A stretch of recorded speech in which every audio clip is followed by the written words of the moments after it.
there riders, I'm Motojourno Chris and I've got my hands on Yamaha's Niken, so I just thought I'd have a quick word about it because it's the most unusual motorcycle that I have ever seen, and I think it definitely does deserve the motorcycle category.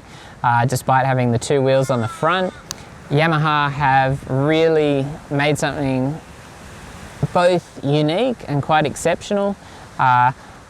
I'm not saying it's better than a regular motorcycle, however, I am saying it's different, and it's, at the end of the day, I think it's quite cool. The looks side of things is going to be subjective. I hear a lot of people asking why. I do imagine that's exactly the same question that someone asked when someone originally stuck an engine in the first bicycle and created a motorcycle.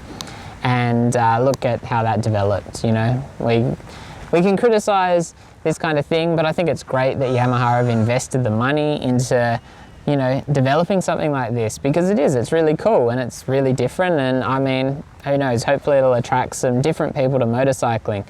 I think many motorcyclists probably could appreciate this bike if they had the chance to ride one properly, so if you do get the opportunity, I would definitely recommend doing so.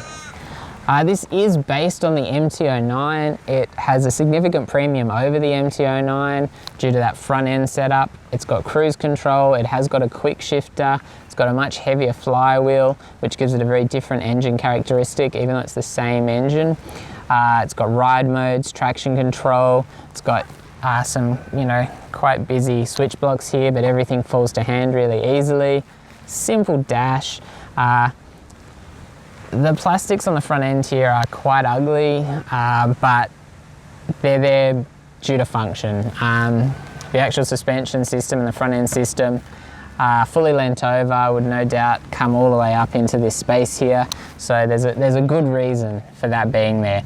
And originally I was kind of looking at that thinking, why on earth? But I do understand it now, and that's the reason you've got such a massive front end on this bike, because it's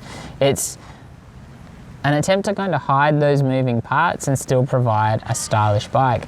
And I do think from the front end it is quite stylish, even with the dual front wheels and, you know, that quite significant gap between them into the radiator. From a lot of angles it's really quite cool. Having ridden behind someone on it today, it does look like a big scooter from behind, and just how it sits on the road is not so cool. So it's very much an angle thing. From the right angle it's really cool. From the wrong angle, not so much.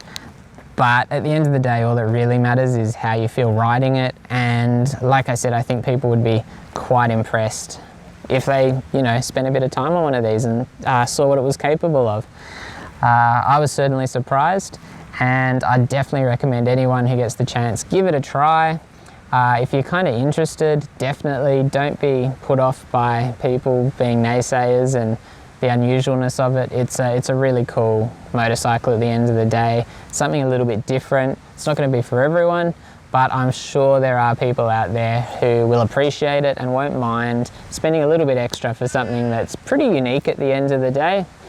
And I definitely think it's worth, you know, having a second look if you are interested.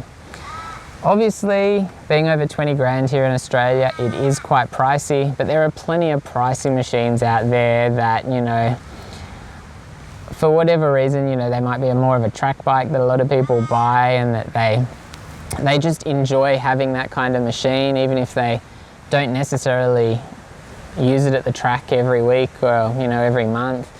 There's lots of different reasons why people buy a bike, and I think this exemplifies kind of the different options available to you. You know, I'm going to say there's a parallel to, you know, the people who like the old classic bikes because they want a piece of history. They might not even ride it. It's something that they've collected because they see something special. This isn't a classic bike, but I think to some people they might see something quite special here and be quite interested.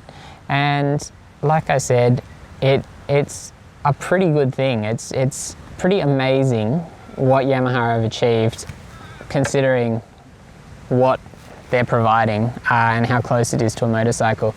There are some obvious differences as far as feel and handling, but at the end of the day, it's a commendable job. It's cool, and I'm really impressed that they've developed it. I think they deserve plenty of kudos just for trying, and I think hopefully we'll continue seeing some cool developments. I hope this is a success so that, you know, they'll be creative and they'll do other things like it in the future, because at the end of the day, they don't need to be some staggering financial success, but things like this make motorcycling history really, really interesting. If you're a fan of motorcycle history, you'll know that, and I think this will definitely be something that gets plenty of attention in the future. So if you've liked the video, don't forget to subscribe, hit that notification bell if you want to see more. Let me know what you think about this particular bike. Obviously, I think it's going to be a bit of a polarizing machine, but I'm really interested to hear what people think. And yeah, leave me a comment. Thanks.